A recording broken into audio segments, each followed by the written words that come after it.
Oh, bother. The golden age of animation is over.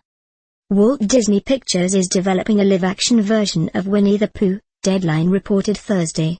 The news comes 3 days after the studio confirmed it is developing a live-version of 1998's animated musical Mulan.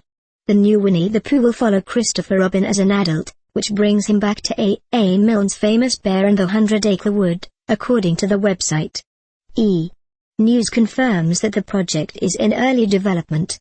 Alex Ross Perry has been hired to work on the script and direct the feature.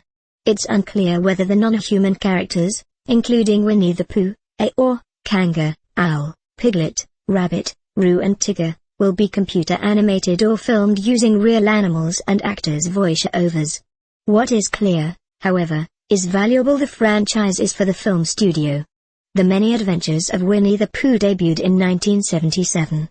The Tigger movie followed in 2000, and over an 11-year period, Piglet's Big Movie, Pooh's Heffalump movie and Winnie the Pooh were released in movie theaters around the world.